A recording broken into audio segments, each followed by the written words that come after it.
Welcome to the KZGN News. Today we'll bring you news concerning the breaking up of a huge international drug ring involving Kern County, news from the U.S. Supreme Court, City Council news, and today's KZGN Talking Points editorial. From the Rademacher Hills to Bee Mountain and the mighty Sierras, Ridgecrest to Inyokern and China Lake, this is your news for the Indian Wells Valley with the KZGN News Crew. Hello, I'm Tom Whitnick. Thanks for joining us for the news affecting Ridgecrest and the Indian Wells Valley. Here's breaking news from the Kern County Sheriff's Office that could get national attention. There's been a drug investigation. On June 25, 2015, the Kern County Sheriff's Office Major Violators Unit, along with the Bakersfield and Sacramento offices of the Drug Enforcement Administration, concluded a several-month-long investigation into the sales of illegal drugs.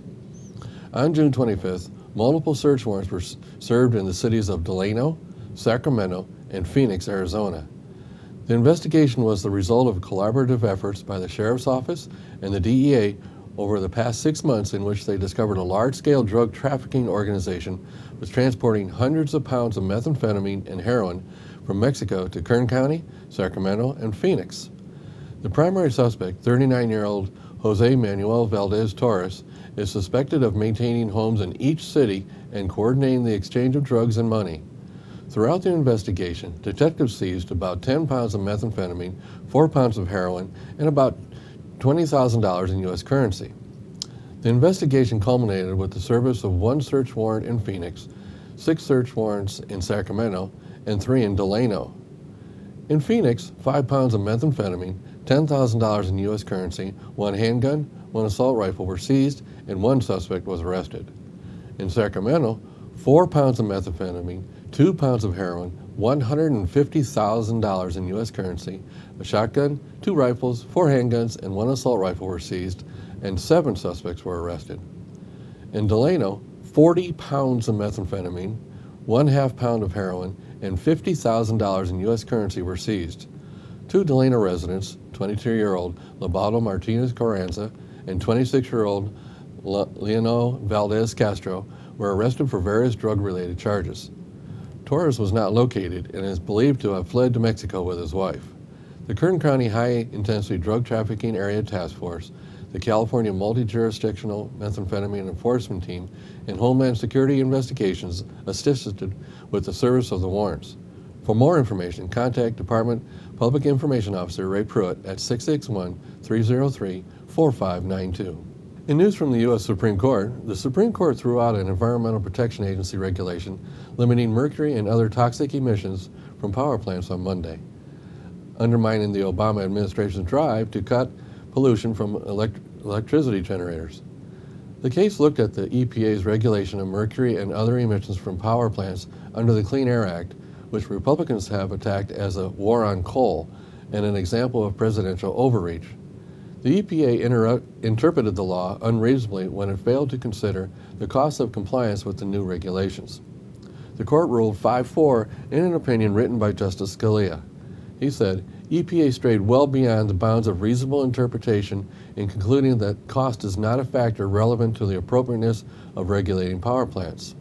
Concluded the majority, Justice Kagan, joined by Justice Ginsburg, Breyer, and Sotomayor, wrote a scathing dissent that argues that the EPA did consider the cost of complying with the regulations, just not at the initial stage of determining whether or not to regulate mercury emissions in the first place. Over more than a decade, EPA took costs into account at multiple stages and through multiple means as it set emission limits for power plants, wrote Kagan. And when making its initial appropriate and necessary finding, EPA knew it would do exactly that, knew it would thoroughly consider the cost-effectiveness of emissions standards later on. The EPA finalized rules limiting the release of mercury, heavy metals, and acid gases from power plants in December of 2011. While many newer power plants have technology to curb those hazardous releases, the rules target plants that still do not capture those emissions. The rules affect about 600 U.S. power plants, the majority of which are fueled by coal. Industry groups in 23 states challenged the rule, arguing that the EPA failed to take into account the cost of compliance, which they put at $9.6 billion. We are reviewing this decision and will determine any appropriate next steps once our review is complete, said EPA spokeswoman Melissa Harrison on Monday. EPA is disappointed that the court did not uphold the rule, but this rule was issued more than 3 years ago. Investments have been made and most plants are already well on their way to compliance. The question before the court hinged on the interpretation of a line in the Clean Air Act stating that the EPA shall regulate emissions from electric utilities if the agency finds that such regulation is appropriate and necessary. Environmental groups criticizing the ruling and argued that the EPA should be able to tweak the mercury rule to comply with the court's decision. Now more information about tomorrow's agenda items at the City Council meeting. Tomorrow evening, the Council will consider a resolution of the Ridgecrest City Council approving the fee schedule and establishing the policies by which the city's budget may be and shall be amended. On June 5th and 6th, 2015, the City Council met for a series of budget hearings to review and amend the proposed budget for the 2015-2016 fiscal year. The City Council approved the proposed budget on June 17th, which leaves the approval of the fee schedule and budget policies to complete this process. The main emphasis of this item is the adoption of all the rates the city charges people for city-provided services. It covers fees covering everything on the municipal code fines to pet license fees, to building permits, and entrance fees for parks, programs, and swimming pools. So, if you'd like to provide input to these fees, this will be your chance to voice your opinion. And then the final agenda item is a discussion of a grand jury report about the city. The Cities and Joint Powers Agreement Committee of the 2015 Kern County Grand Jury visited the city of Ridgecrest on April 20th, 2015. The purpose of the visit was to inquire into the operation and management of the city. The committee interviewed the city manager at City Hall. They requested available information was provided to the committee at the meeting. Additional information and materials were sent to the committee at a later date. The committee also researched several public informational websites. The result of the inquiry was the 2014-15 Grand Jury Final Report. The report contains findings and a recommendation. The City Council is required to respond to the report within 90 days. Staff recommends that the Council review, discuss, and determine an appropriate response to the report. The conclusions of the grand jury investigation stated the following. This is an abbreviated version to their 7 findings. Finding 1, the city has a well-educated populace with a high percentage of people who hold advanced graduate degrees. Finding 2, the city is mostly graffiti-free with 3 graffiti patrol employees and approximately 50 volunteers. Finding 3, North China Lake makes the city a company town and the largest employer in the area. Finding 4, the population of the city is over 27,000 according to the 2010 U.S. Census. Finding 5, the Ridgecrest area is served by the Sierra Sands Unified School District, which consists of 2 high schools, 2 middle schools, 5 elementary schools, and 1 continuation school. Several district facilities are located on the North China Lake installation. The district also serves Inyakern and Johannesburg, each with 1 elementary school. Finding 6, Saracosa Community College was established in 1973 as a separate college within the Kern Community College District. Saracosa has 5 instructional sites, the Eastern Sierra in Bishop, Eastern Sierra in Mammoth, Indian Wells Valley, Kern River Valley, and South Kern, which together form the largest geographical service area, about 18,000 square miles, of any community college in California. Together, these locations serve a population of approximately 85,000 people. The Saracosa Community College has an enrollment of about 24,000 students throughout its 5 locations. Finding 7, the city has a number of cultural attractions, museums, parks, and numerous other available facilities. The grand jury's final and only recommendation is, as the city of Ridgecrest is predominantly a company town with 1 major employer, the city should seek to develop a broader employer base. So that's the agenda for the meeting tomorrow evening. The council meeting tomorrow is at 6 p.m. at City Hall. Stay tuned for today's KZGN Talking Points editorial after the break.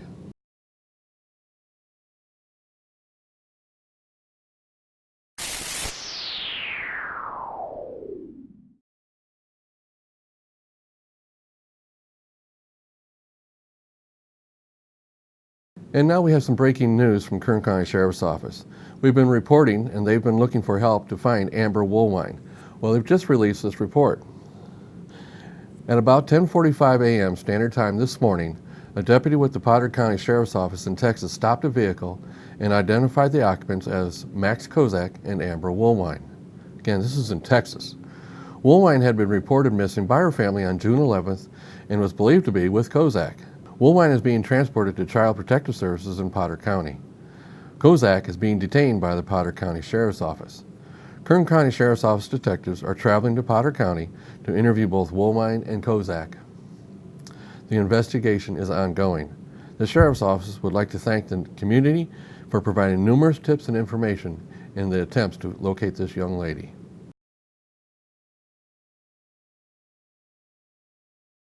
Now it's time for the 55th KZGN News Talking Points editorial. Here's today's topic. Should doctors ask patients about guns in their homes?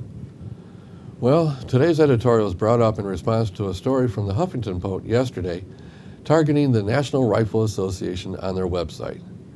They were taking a poll to get people's opinion on whether doctors should be restricted from discussing guns in the homes where there are children. Apparently, doctors are asking patients whether they own guns or not. Here's the online Huffington Post story. Tell the NRA, stay out of our doctors' offices. This year, gun deaths are set to surpass car accidents as the leading cause of death for young people for the first time ever. But even so, the gun lobby claims that gun violence isn't a public health issue, and they're going so far as to push legislation to make it illegal for doctors and pediatricians to ask their patients about gun ownership. It's a doctor's duty to ask questions about things that affect their patient's health and well-being. That's why the medical community considers talking to parents about safe firearm storage just as important as discussing the risks associated with swimming pools, secondhand smoking, and riding without car seats or seatbelts. NRA-backed bills have been introduced all over the country to punish pediatricians who ask parents whether they have guns in their homes and to prohibit doctors from recording this information in medical files. The American Medical Association, the country's biggest association of physicians, has come out against these gag order laws because research has shown that parents who talk about gun storage with their children's pediatricians are more likely to adopt safe and responsible gun storage practices. So, that's the story from the Huffington Post. On the surface, it sounds sort of reasonable. However, I'd like to see this research study they refer to. When you analyze the issue and consider the Constitution, this is not appropriate for many reasons. First, gun deaths for children are up. Don't forget this covers up to 18-year-olds, and it also includes all the gang shootings involving 17 and under. We hear reports daily about inner-city gang shootings going through the roof. Second, in California, deaths are going up because the state is releasing more and more criminals under court order, and in response to a voter-approved initiative lowering quite a few felony crimes to misdemeanor crimes. Thereby, no jail time. These people don't care about safe gun storage. Third, discussing guns is not the same as discussing swimming pools, car seats, etc. Owning guns is a constitutionally protected right. Fourth, many gun owners don't want people to know they have guns. This is private information and no one's business. Fifth, doctors keep a record of who has guns is an invasion of privacy. Who knows who might get hold of those records? And with more records stored electronically, how about hackers getting the records? Whether there are guns in the home is none of the doctor's business. Parents are put in a very awkward position when asked this question. If a patient doesn't believe it's any of the doctor's business, then the patient is forced to lie. This is very uncomfortable and not appropriate. If I was asked that question, I'd turn around and ask the doctor. I'd ask him, I'll answer you if you answer my questions. Sir, where do you live? Do you have guns? How many guns do you have? Do you lock up your guns? Do you have kids? Do you use car seats? Does anyone in your home smoke? Will you provide me all your bank account information? Will you provide me your credit card information? A doctor's office has all sorts of information about their patients, all in a file. The NRA has taken a strong approach to making efforts to stop this practice. The NRA is trying to stop it now. If the doctors want to encourage gun storage safety, then let them just print a flyer describing such and hand it out to the patients. Then there would be no invasion of privacy, no record kept, and no uncomfortable environment for patients. Let me be clear on one point. The NRA and 99% of gun owners believe in responsible gun ownership.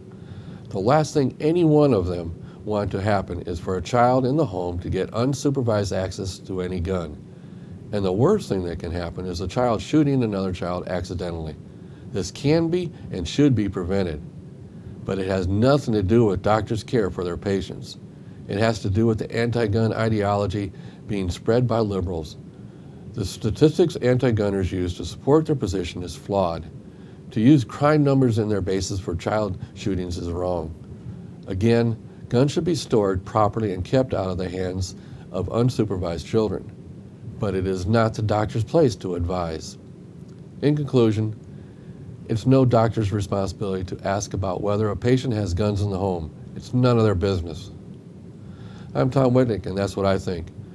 I'd like to know what you think. If you have any comments about this editorial or would like to discuss a recommended topic, I'd like to hear from you. Please email them to info@kzgn.net. Stay tuned for weather and sports when we come back.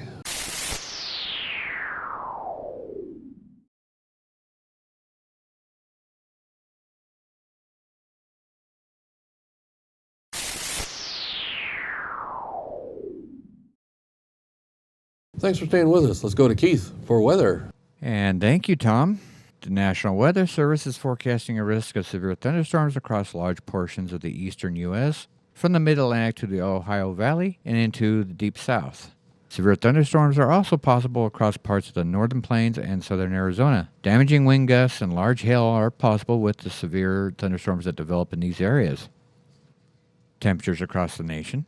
Carolinas came in at 87, Georgia 81, Texas 84, Kansas 85, New Mexico 75, Arizona 92, and Los Angeles a nice cool 69. But for us here in the IWV, our local forecast. Tonight we still have chance of showers and thunderstorms, partly cloudy, with a low around 84, south-southwest wind 10 to 15 miles per hour. On Wednesday, we still have the chance of showers and thunderstorms, partly sunny and hot with a high near 111. Light and variable wind out of the northwest, 5 to 10 miles per hour. Wednesday night, 20% chance of thunderstorms, mostly cloudy with a low around 83, south wind 5 to 10 miles per hour with gusts as high as 15. Thursday, a slight chance of showers and thunderstorms, partially sunny, hot with a high near 109. Thursday night, a chance of showers and thunderstorms, partly cloudy, low around 81, southwest wind 5 to 10 miles per hour with gusts as high as 15. And on Friday, chance of showers and thunderstorms, mostly sunny and hot with a high near 106, west wind 5 to 10 miles per hour. And that is a look at your local forecast. Now back to Tom and the rest of your KZGN news. Thanks, Keith. Let's go to Tom Heck for sports. And a very pleasant Tuesday afternoon to everybody. Let's start with the Angels. They've now won 3 games in a row. They beat the Yankees last night at Anaheim 4-1. C.J. Wilson got the win. Mike Trout another home run. But the story with Mike Trout last night was his defense. He had 3 great catches in center field. He robbed Chris Young of extra bases, not once, twice, but 3 different times last night. All right, Houston Street comes in, gets the save. He blew the save on Sunday against Seattle, but he comes back and shuts out the Yankees in the 9th inning. Same 2 teams tonight in Anaheim. The win puts the Angels 4 games behind Houston, who also won last night. Houston beat Kansas City 6-1 down in Texas, a battle of the leaders. Kansas City leading the AL Central, Houston leading the AL West. All right. In that game last night with the Angels, they had 6 hits. New York had 7 hits, so a lot of good defense and some pretty good pitching in that game. Not exactly a slugfest there. All right, the A's win. They break their 3-game losing streak. They were swept over the weekend by Kansas City. Milwaukee beats the poor Phillies 7-4, and Texas now has won 2 in a row after losing 5 of 6. They beat Baltimore 8-1. Boy, that American League East is just a dogfight. Tomorrow we'll put that up for you. And Boston won last night. They beat the Jays. Boston is in last place in the East, but they're only 6.5 games behind the leader, which right now is Tampa Bay. Tampa Bay has a half-game lead over the Yankees in Baltimore. All right, Cleveland beats Tampa Bay last night. Cincinnati beats Minnesota. The Twins now have lost 3 games in a row. Cincinnati has now won 4 games in a row. And the Dodgers lose to Arizona 10-6 out in Phoenix. Same two teams tonight. The Dodgers right now a half a game ahead of the Giants for first place in the West. Okay, World Cup for the women, USA and Germany up next. Semifinals, USA advancing deep into the tournament. And the Lakers yesterday announced they have signed 3 of their rookies. And it's been a while since they've made a hoopla of 3 rookies. Usually you'll announce one and other ones will come to camp and most of them will get cut. But Anthony Brown, Tony Nance, and D'Angelo Russell. Now, Russell was number 2 overall. We all knew about him. Anthony Brown, a pretty good player, and so is Tony Nance Jr. His dad played for the Phoenix Suns. So we'll have to see. Mitch Kupchak announced those guys yesterday. Going to be a lot of folks out to try to make that Lakers team come August. It's going to be a good year, I believe, for the Lakers this year. Okay, stay tuned. Right after the news, we'll have Chris Branson on. Chris will talk about community sports, IWV baseball, some of the all-star stuff happening right now as we speak. So stay tuned for that. That's your sports for this Tuesday. I'm Tom Heck for KZGN. So that's the news for today. All of us at KZGN-TV know you have a choice in what you watch for your news. We all thank you for choosing KZGN-TV, Ridgecrest's only locally owned community TV station. Coming up next, Ridgecrest Talk with Tom Heck.